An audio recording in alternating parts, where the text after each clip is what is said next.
Hey guys, welcome back to the channel. Today we're going to show how to do ceiling fan connections. The ceiling fan behind me we're going to go ahead and take down, and we're going to put a new one up. I'm going to show you all the internal wiring connections and what to do with the blue and the black and the white wire to match up with the red and the black, or the whatever wiring configuration you may have. We'll go over each kind. So hopefully this video is very helpful, so stick around. So ceiling fans have come a long way in the last number of years. Traditionally, if you have an older style ceiling fan, you may have three wires on it: a white, a blue, and a black. Normally, the white is your neutral, the black is your constant power to your fan or switched power, and the blue is usually a light kit that's attached onto the fan. Newer style fans have gotten away from that, and now most of them have a controller inside. The controller usually has the three wires out and has two wires in, so it's usually only a red and a white or a black and a white. Now this can take continuous power, and you can use it off the remote. So as long as you have a power hookup on your ceiling, you can simply hook it straight up to power and use the remote on the batteries, use the remote with the batteries to control the fan.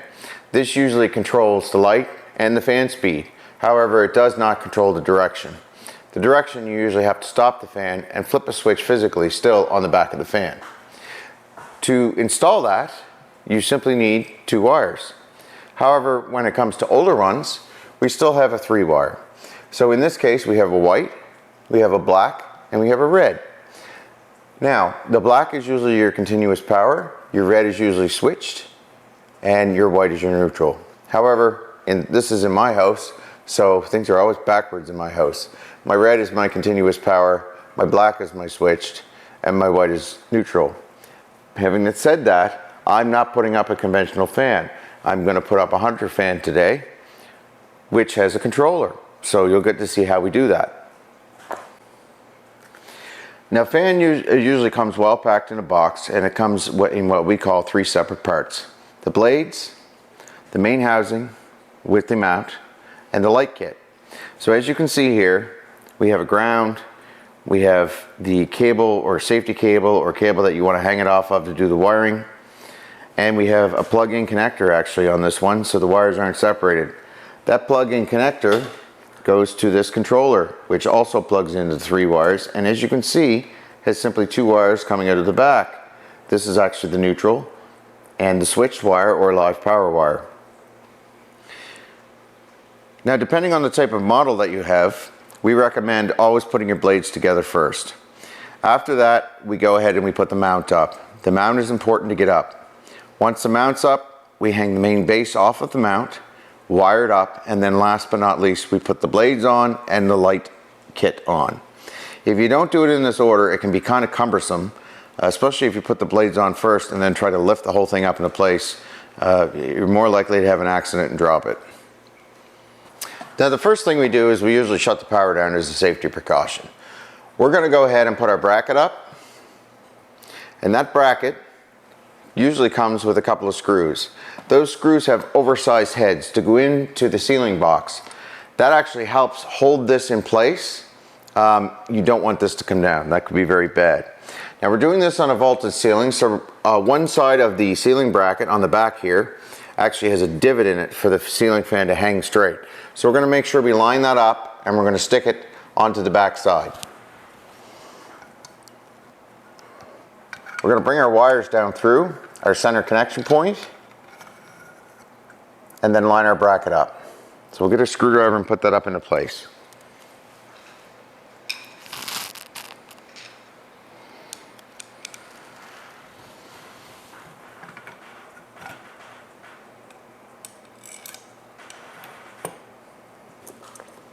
Now, it's important that you use these screws because these screws are actually machine screws, so they fit into the box quite nicely.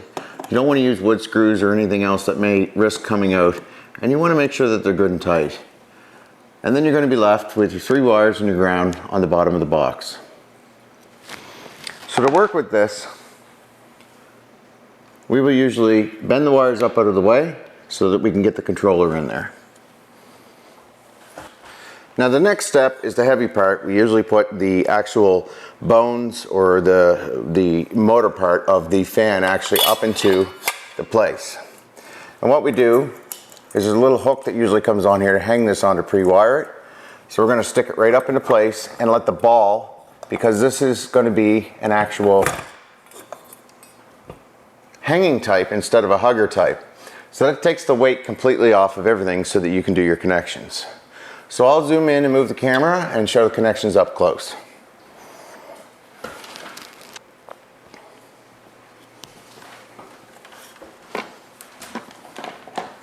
So for the purposes of this video, I have a few spare wires here. I have my live power feed. So I'm not going to need that in this case. So I'm going to actually shove that up into the box, because I'm going to hook this onto a switch. So we're going to have double switch control is what we're going to have. And if you watch very closely, I will do my absolute best, because I haven't shut the power off, to see if I can get sparks flying. If you're lucky.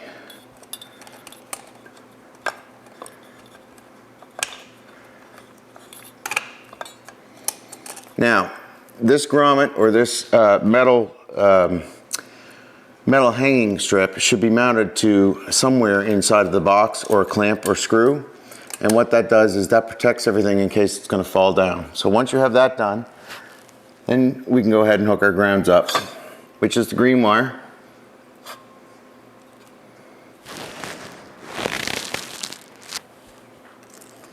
And we're going to shove those right up into the top of the box. And the reason we're shoving stuff up into the top of the box is because we want as much room behind this backing plate so that this sits in here correctly, which it should have a ridge to fall into. If I find it here, there it goes. And that gives just enough room up behind there for that controller to fit up into place. And when I say controller, I mean this gadget right here. That is the wireless remote that goes up behind the unit and talks to the fan and the controller. And that has to get up in there nice and snug so that you can complete your wiring connections. And we're going to do it from this way just to make sure that we get it up there.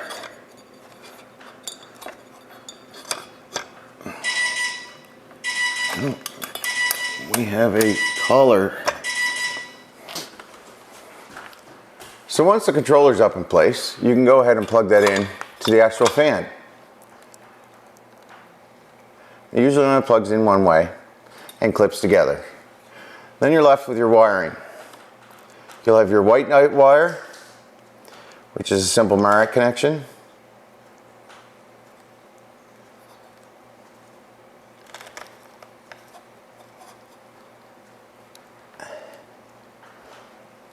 I'll tuck that up out of the way, and then you'll have your black wire, which in this case is going to hook to the red wire of the controller.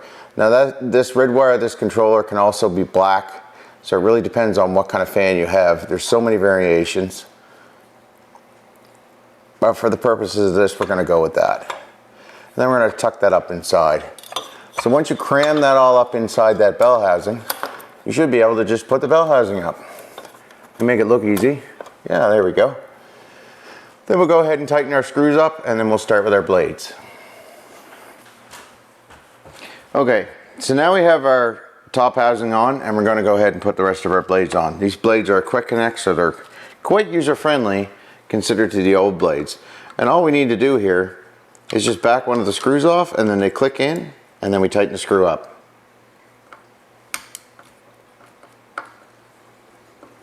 It is actually spring-loaded.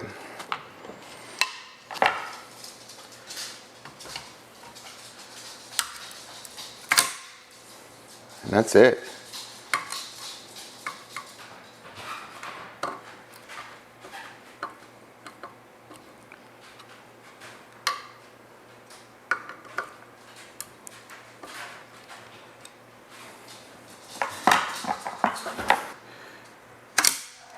So we'll go ahead and put the rest of these blades on, and then we'll come right back.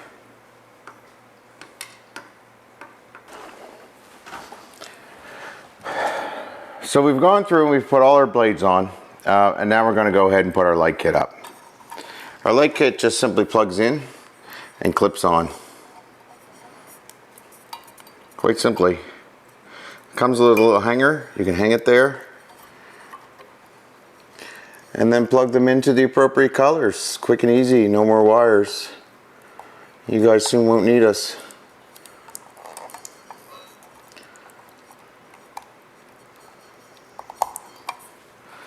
And then this just clips up into place.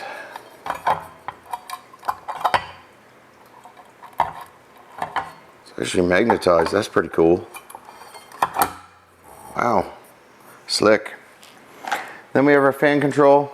I'm going to step down here a bit so we can turn our fan on, we can turn our lights on, and then it has different color temperatures.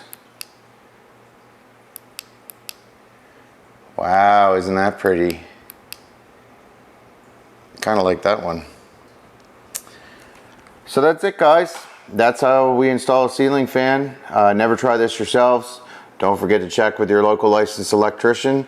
And also, don't forget to like and subscribe, and we'll see you guys next time.